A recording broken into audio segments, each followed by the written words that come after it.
We all fall into our own routines, but that doesn't mean we should forget how precious life really is. After all, anything can happen in the blink of an eye.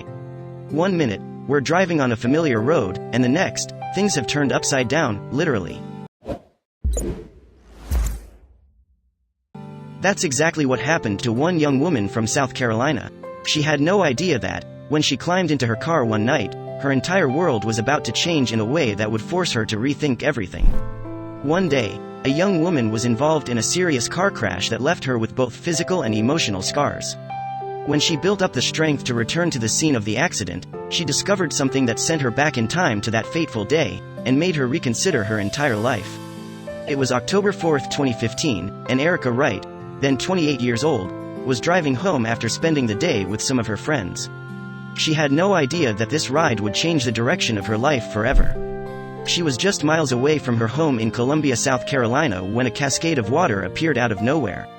The flash flood rushed toward Erica's car, flipping it around and pushing it against a tree, with Erica trapped inside.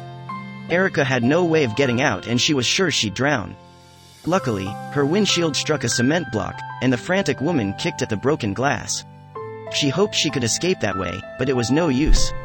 The water was rising too quickly and there was too much debris in her way. Erica was running out of options, but she refused to accept the idea that she would die this way. She had to escape. Thinking quickly, Erica turned her attention to the sunroof, which was open. She pulled herself out, but her ordeal was far from over. The powerful floodwaters were rising faster than ever, and with them came more obstacles for Erica to overcome. The rough current swept her toward a patch of trees. Erica instinctively reached out her arms. She managed to grab a branch and hoist herself out of the water. It was cold and dark, and she watched in horror as other cars were completely submerged. All alone, freezing, and crying out for help, Erica struggled to survive. Then, about 2 hours into the ordeal, she noticed 3 men who were stuck in a truck nearby. They were being rescued. From a distance, Erica could see that the rescuers were gesturing and calling out to her. She couldn't hear them over the rushing floodwaters, but she later learned they were simply telling her to do her best to hang on. Still, their acknowledgement was all the encouragement she needed. Erica kept holding on, confident in the belief she would be saved. Finally, after almost 5 hours of being trapped, the fire department rushed in and rescued her. Unfortunately, Erica sustained major injuries. The poor woman had torn her rotator cuff and damaged several other muscle groups, never mind the fact that she nearly drowned. "I was put in a heat suit to warm my body up," Erica said. "I had scrapes and everything all over my arms and hands, and some on my face from when I hit the trees and vines." Still, Erica was one of the lucky ones. Days later, she learned that a man in a car near hers had not been so lucky. "It's a daily talk I have in my mind with God," Erica said. "Just trying to figure out, why did I make it out?" Months later, in an attempt to heal her emotional wounds, Erica returned to the scene of the accident. However, she had no idea that what she would find there would affect her so deeply. While walking through the woods near the spot where her car had been, Erica was shocked to stumble upon some of her personal items.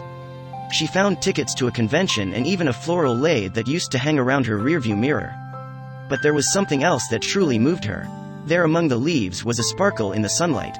Erica grabbed a clump of debris, pushing away the dirt surrounding it, and suddenly she realized it was her cherished gold cross. It was the exact same cross she'd been wearing around her neck during the accident, and she thought it was gone forever. She'd wept over losing the gift, and finding it again felt to her like a sign from God. Erica said that finding the cross that day filled her with love and hope. She believed it was God's way of telling her that everything was unfolding for her exactly as it should, and that things would be okay. Whenever people heard her story or saw photographs of the flood, they would remark that the whole event seemed like a movie. While Erica agreed up to a point, she was the first to say that it was definitely all too real. Knowing just how close she came to losing her life wasn't something Erica took lightly. Now, she makes it her business to live every day to the fullest, knowing just how precious life truly is. If you enjoyed this story, wait for our next story starting in 10 seconds.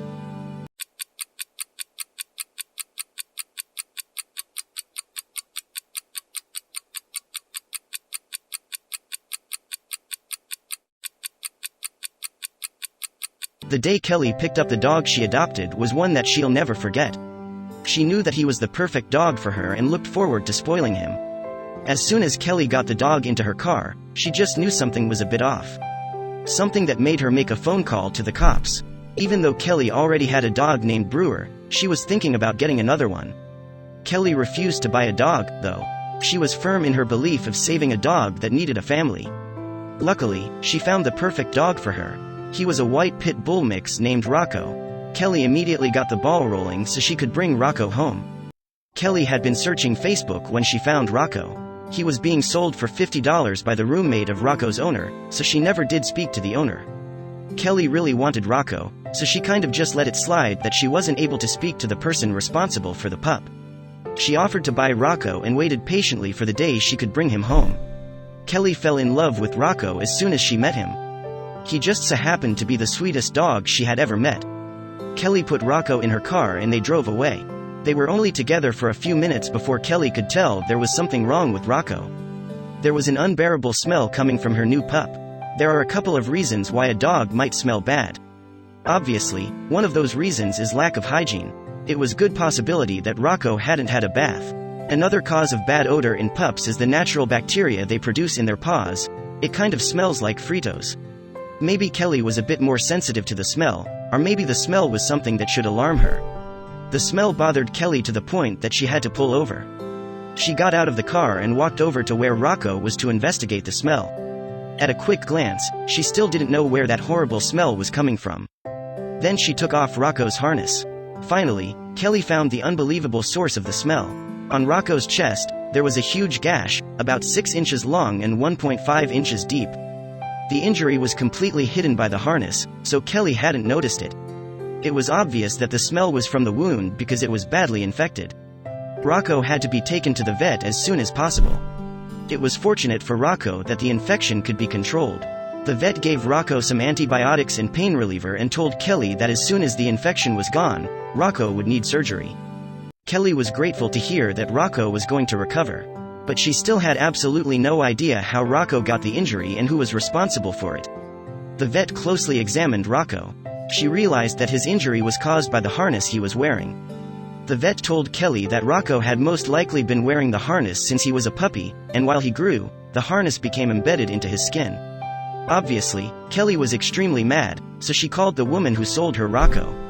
When Kelly called the woman to tell her about Rocco's injury, she was completely caught off guard. The woman panicked and tried to bribe Kelly by promising that the owner would pay the medical bills. Kelly, knowing that Rocco was clearly abused, decided to call the police instead. When the owner was contacted by the police and Kelly, he tried to say he had no idea where the injury came from. He said that he didn't even know that it was there. He claimed the harness was for Rocco's safety, so he didn't run away. It was too bad for him and his roommate that the court didn't believe them. The court found Rocco's previous owner, and his roommate, guilty of mistreatment of animals. They were fined $1,500. Even though she wasn't sure if Rocco's medical bills would be paid for, Kelly didn't care. She was just grateful that justice had been served for Rocco and that he was no longer in a situation where he was being abused by those people. Rocco immediately loved Kelly, and now she couldn't imagine being without Rocco. "I have never felt this strong of a bond or this much love from any living thing," she told Animal Kind. Even though Rocco was clear of any immediate danger, his wound was definitely not healed. His road to recovery would be slow, but he had his new mom there by his side. Kelly was told by the vet that it would take 2 months for Rocco's injury to be healed enough to be closed. Until then, Kelly would be responsible for keeping his bandages clean, and making sure that the wound didn't get infected again. The process was painful for Rocco, and a lot of work for Kelly, but it was all out of love.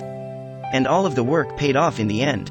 Rocco eventually had the surgery he needed, and he healed up quite nicely. The pain that they experienced was finally behind them and they were able to enjoy their new life together.